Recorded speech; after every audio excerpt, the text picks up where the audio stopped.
எஜமானன் நீங்க தானே, என் எஜமானன் நீங்க தானே, எஜமானன் நீங்க தானே, என் எஜமானன் நீங்க தானே.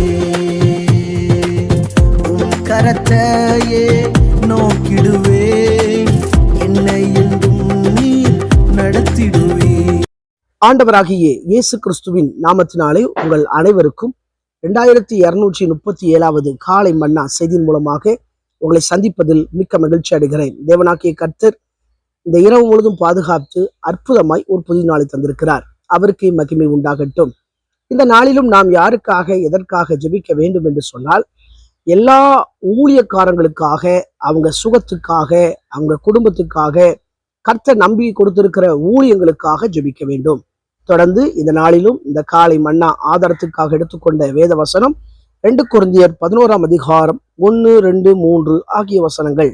என் புத்தீனத்தை நீங்கள் சற்றே சகித்தால் நலமாயிருக்கும். என்னை சகித்தும் இருக்கிறீர்களே. நான் உங்களை கற்புள்ள கன்னியாக கிறிஸ்து என்னும் ஒரே புருஷனுக்கு ஒப்பு கொடுக்க நியமித்தபடியால் உங்களுக்காக தேவ வைராக்கியம் கொண்டிருக்கிறேன். ஆகிலும் சர்ப்பமானது தன்னுடைய தந்திரத்தினாலே ஏவாளை வஞ்சித்தது போல உங்கள் மனதும் கிறிஸ்துவை பற்றிய உண்மை நின்று விலகும்படி கெடுக்கப்படுமோ என்று பயந்திருக்கிறேன். எனக்கு பிரியமான கர்த்தருடைய பிள்ளைகளே, அன்பார்ந்த தேவ ஊழியர்களே, அருமையான நண்பர்களே, அப்போஸ்தலன் பவுல் தன்னை தாழ்த்தி எழுதுகிறார். என் புத்தீனத்தை நீங்கள் சகித்தால் நலமாயிருக்குமே என்று சொல்லி அவர் தாழ்த்துகிறார். எந்த சூழ்நிலையில தாழ்த்துகிறார் என்று கேட்டால், கள்ள போதகர்கள் சபைக்குள்ளாக நுழைந்து சில விசுவாசிகளை தன் பக்கம் இழக்க முயற்சிக்கின்றனர். அப்படிப்பட்ட சூழ்நிலையில தான் அவர் தன்னை தாழ்த்தி எழுதுகிறார். பெரிய பெரிய ஊழியக்காரங்கள்லாம் ஒரு பிரச்சனை வருது, ஒரு காரியம் மிக மோசமா இருக்குன்னா அவங்க என்ன செய்வாங்கன்னா தன்னை தாழ்த்திடுவாங்க. வேதம் சொல்லுகிறது, தன்னை தாழ்த்துகிற எவனும் உயர்த்தப்படுவான். அதே போல ஒரு பிரச்சனை நடக்கா உடனே தாழ்த்திடுவாங்க. இது அவங்களுக்கு கர்த்தர் கொடுத்திருக்கிற சுபாவம். அதே போல அப்போஸ்தலனாகிய பவுல் கொரிந்து சபை விசுவாச மக்களை சிலர் பக்க வழியா நுழைஞ்சி வேற ஒரு கிறிஸ்து, வேற ஒரு ஆவி, வேற ஒரு காரியத்தை பத்தி பேசுறாங்க. ஆகவேதான் அவர் நான் பயந்திருக்கிறேன், கிறிஸ்துவின் உண்மை நின்று விலகப்படுமோ என்று பயந்திருக்கிறேன்னு சொல்லி ஒரு பயத்தோடு அவர் காணப்படுகிறார். கொரிந்து சபை விசுவாசிகள் நல்லா தான் இருந்தாங்க. ஆனா சில கள்ள போதர்கள் உள்ள வந்து சில காரியங்களை பேசி குழப்புறாங்க. நம்முடைய வாழ்க்கையில கூட நாம் எல்லோருமே கிறிஸ்து என்னும் ஒரே புருஷனுக்காக நியமிக்கப்பட்டிருக்கிறோம். எனவே நம்முடைய வாழ்க்கையில ஆண்டவருக்கு பிரியமா நாம் வாழ வேண்டும். அதாவது ஒரு கன்னிகை, திருமணம் முடியாத பெண்ணுக்கு பேர் தான் கன்னிகை. ஒரு நிச்சயதார்த்தம் பண்ணியிருக்கிறாங்க அப்படின்னா அந்த பெண்ணை ரொம்ப கேர் பண்ணி அவருடைய ஆகாரத்துல இருந்து அவருடைய போக்குவரத்துல இருந்து ரொம்ப பத்திரமா பாதுகாப்பாங்க. ஏன் கேட்டா, அந்த நியமிக்கப்பட்ட புருஷனுக்கு கைபிடித்து கொடுக்க வேண்டும் சொல்லி. அந்த கன்னிகை ஏதாவது ஒரு மிஸ்டேக் பண்ணுனா கெட்ட போற கணவர் திருமணம் பண்ண மாட்டார். அதே போலதான் ரட்சிக்கப்பட்டு திருச்சபையில் இருக்கிற ஒவ்வொரு விசுவாசிகளும் கிறிஸ்து என்னும் ஒரே புருஷனுக்கு நியமிக்கப்பட்டவர்கள். அந்த திருச்சபையை கெடுப்பதற்கு சில கள்ள போதகர்கள், சில கள்ள சகோதரர்கள் உள்ள வந்து சில குழப்ப பார்ப்பாங்க. நம்ம மனசு அவங்க பக்கம் சாய்ந்திடக்கூடாது.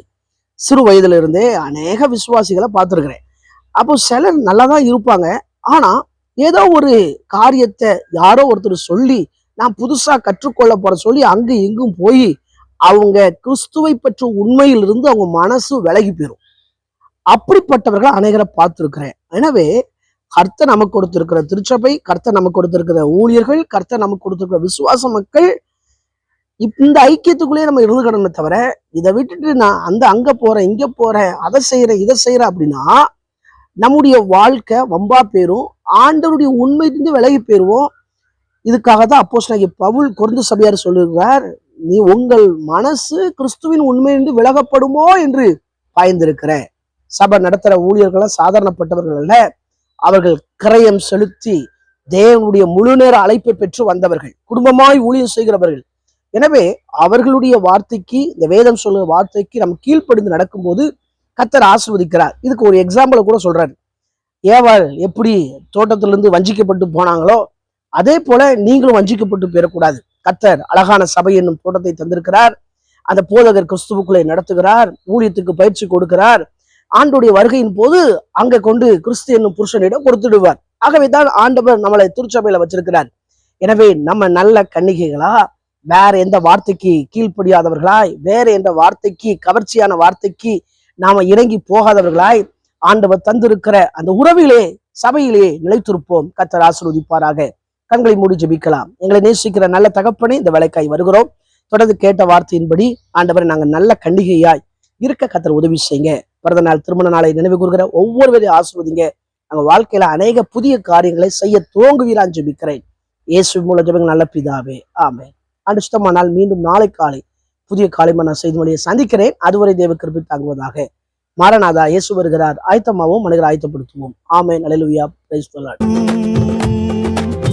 உந்தனின் சேவை செய்வே எந்த சூழ்நிலையிலும்